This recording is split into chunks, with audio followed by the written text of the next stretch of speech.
Hello all, it's just I'm unboxing of me discus today. Oops, sorry about that, little fellas. Let's get life out of it. First part of what I've always done with an unboxing. I apologise, but I'm going to have to go in the garage.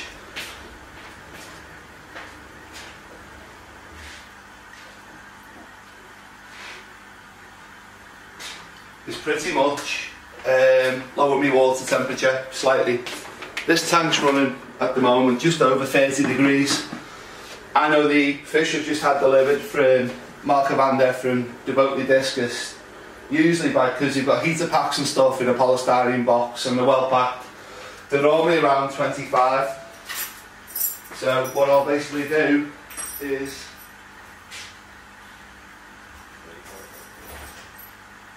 lower my overall tank temperature by doing small amounts of water changes, and obviously give the tank a bit of a clean, because when I put them in the tank I don't really want to unsettle them by cleaning it for the first few days. So I'll do this anyway.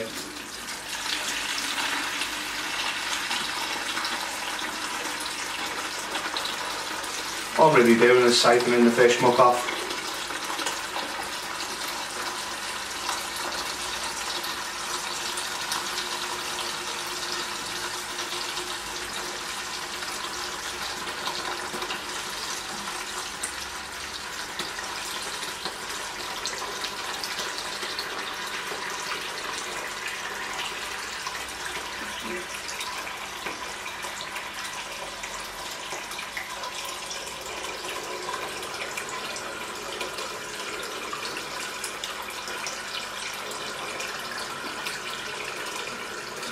I've had many different ideas with this tank, but my thought of this tank now would be, or what I'm aiming to do, is keep this primarily as my pigeon blood based discus tank.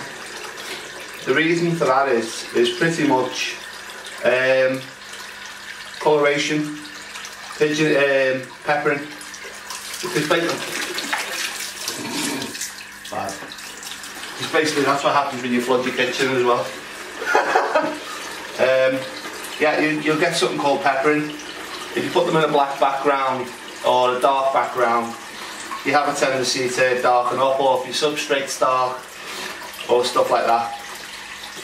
So by keeping this tank basically like a neutral, very very pale colour, I'm hoping I can alleviate that.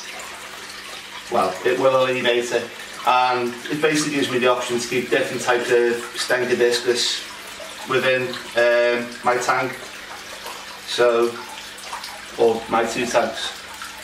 So I'll cut this off now and mop up the water. Thank you for watching.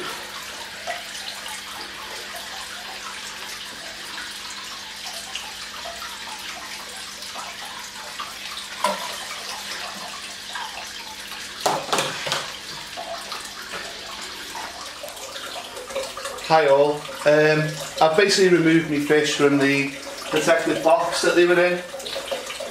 What I'll do now is pretty much I'll start acclimatising them to the water temperature within the tank.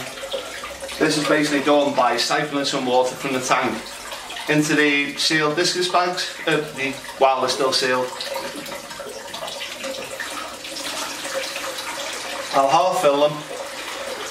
So the water's still within this tank is around 30 degrees.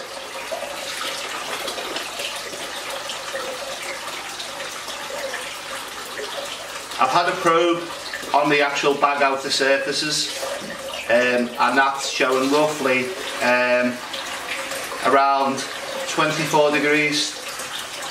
So basically now I've pretty much got to get this, either the tanks here, the bags here, up to 27 before I then start looking at transferring them into the tank in the in here. Sorry, really bad. I'll put it up a bit now so you can see. I've dosed this tank with Stendker Prime. The Stendker Prime is pretty much for any kind of peaks in ammonia and nitrite that I'll get within the tank from introducing new discus, and also it's got like a fin repair but if there's any sort of damage for in transit and stuff like that. I'll just start refilling the tank up now with HMA water, which is fed from the garage. It's only at the moment being used for cold because I want to actually take my internal tank temperature down 3 degrees to just over 27, 26. Okay, I may as well pause this now because it's not very interesting. Okay, right, water change is done. If you could see what it actually said on the tank, that's showing 26.8 degrees. It's like well within what I was after. I've dipped the bags on the floor with a temperature probe, and they're roughly now, because the water I put in there was 30, they're roughly now sitting there about 26.5, which is basically exactly what I'm looking for. It's dead on the money. Right, what I'm going to have to do now is basically make room within this bag, or this bucket, to cut the bag open, transfer the fish. I don't like putting other people's tank water in my tank,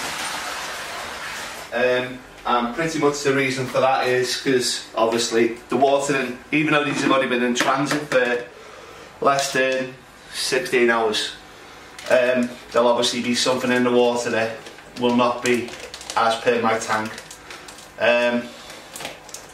So I don't know what fish this is because the bags are blacked out, and to be honest I know what's coming, and I'm happy to get what Mark sent me. I've seen pre-pictures of these fish. Here we go now. Sorry.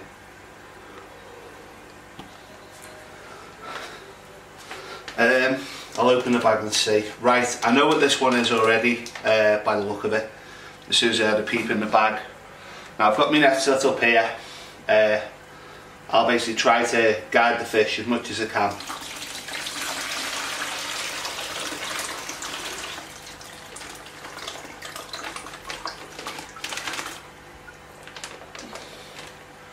Right, this one is a leopard snake skin. I'm not going to do this long. This is now going to go into my tank.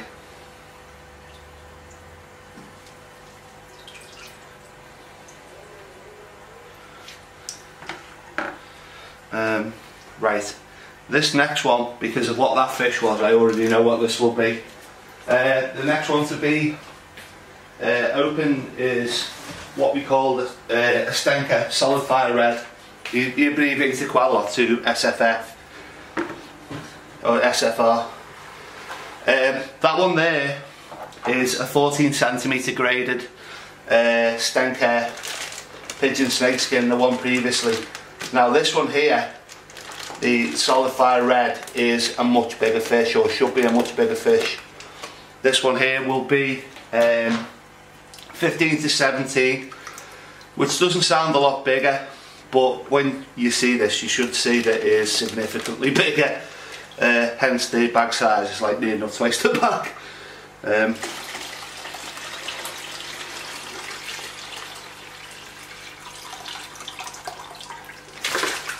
Oops, sorry fella. I'm not going to show this one too much, but there you go. Now he's loving them, really lovely.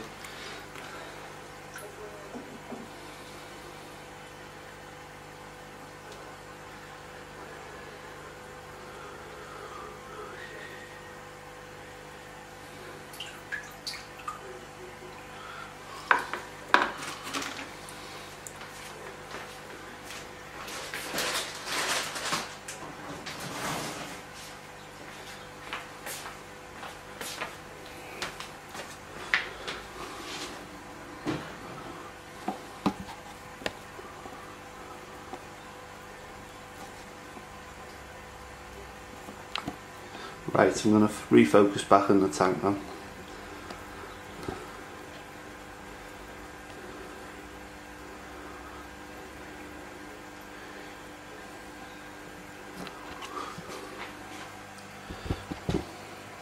Right, you're seeing the solid fire red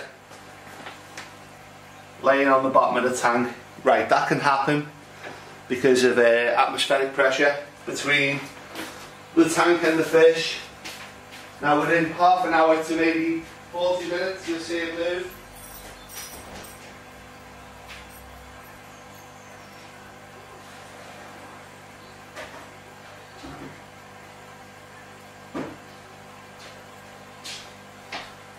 It looks far worse than what it is. Now you can already see he's self-balancing.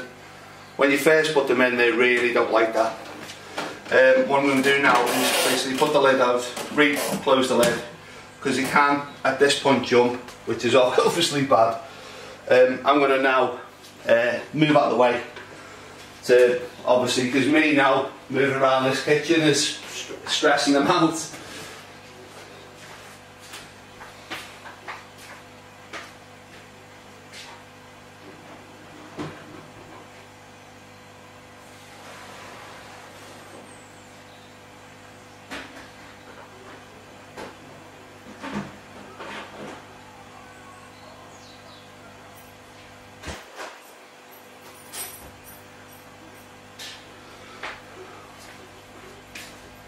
So hopefully you can see again he's now relaying on his side, but it looks worrying, but it's not.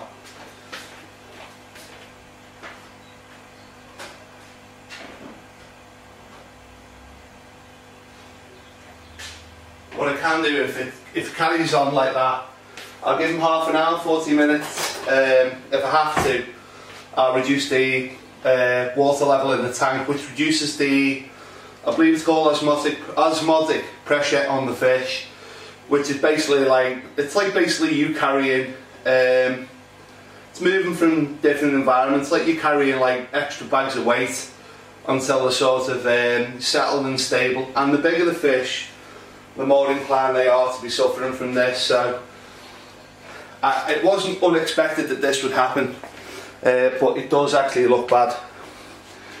But you'll see in a minute, this will basically stop happening.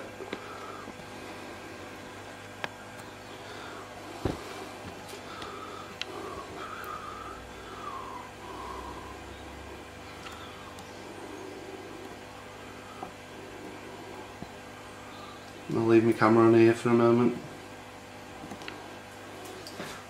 Looks really bad, but it isn't, and it won't be. It looks well ending, but it isn't. But it's nice for people to see this part of keeping discus, because obviously when you first get them you don't really realise that this will happen or this can happen. But obviously over time, when you've kept them a little bit longer and you've bought bigger fish, because in fairness it doesn't seem to happen with anything under like full adult size. I've never experienced it. So hopefully now these will start settling. We don't want it to look too bad as we are, but I'll give this another half an hour because my battery's going flat on my camera as well. So well, hopefully you've enjoyed this. It's not been perfect. I've spilled quite a bit of water. Some mistakes have been made within the making of this movie. I've probably earned a lot on my YouTube, but hopefully it's not too bad, and I hope you've enjoyed it. Thank you.